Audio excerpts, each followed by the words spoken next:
La filière granulés de bois se développe beaucoup dans le domestique, mais ce n'est pas le seul moyen de développer cette filière puisque nous constatons un développement progressif dans le collectif. Ce qu'il faut savoir, c'est que dans la pratique en France, 90% du marché du chauffage au granulé de bois, c'est le domestique, mais il y a 10% qui sont quand même sur des installations de petite puissance. On va parler d'installations de moins de 300 kW, où le granulé excelle de par ses atouts propres. On a eu une étude menée en 2012 par le CIB, le Comité interprofessionnel du bois énergie, sur les perspectives d'usage du granulé dans le collectif et dans le tertiaire.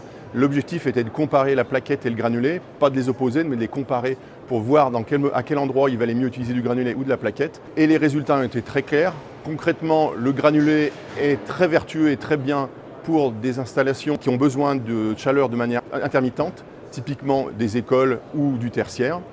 Le granulé excelle là-dedans. D'autre part, le granulé excelle aussi dans des zones comme les villes ou les montagnes, où la pression foncière est importante et l'atout du granulé d'être 3 fois plus dense que la plaquette en énergie font que les stocks n'ont pas besoin d'être aussi importants pour du granulé que pour de la plaquette. Et d'autre part, il y a 3 fois moins de volume à déplacer, donc il y a moins de camions sur les routes, que ce soit en ville ou en montagne. Et il y a d'autres cas du même genre, mais ces deux exemples sont déjà primordiaux pour expliquer l'importance du granulé dans ces situations-là.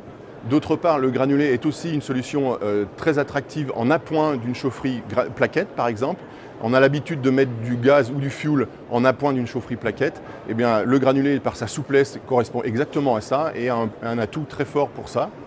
Et enfin, un endroit où le granulé excelle, c'est les petites puissances, les petites installations, que ce soit pour une commune ou un gymnase, par exemple, avec des installations de 50 à 300 kW. Là, par sa souplesse et sa simplicité de mise en œuvre et sa simplicité d'exploitation, le granulé excelle. Alors évidemment, on a de plus en plus d'installations de ce genre dans des contextes de plus en plus variés, que ce soit des salles de sport, des mairies, des bâtiments de logement, des centres aquatiques et ainsi de suite.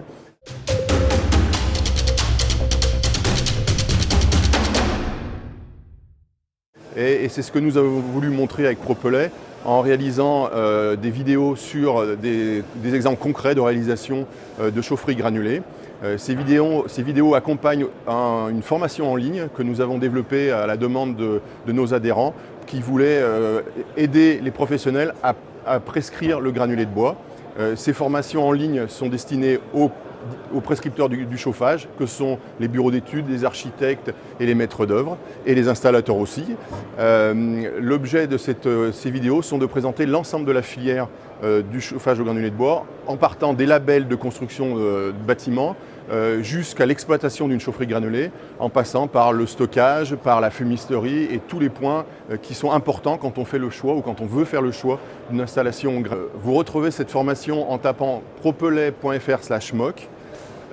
Cette formation se compose d'une trentaine de vidéos d'une minute à 3 minutes pour un total d'environ 1h30 et qui relatent vraiment tous les points de passage obligés pour faire une installation de chauffage au granulé de bois.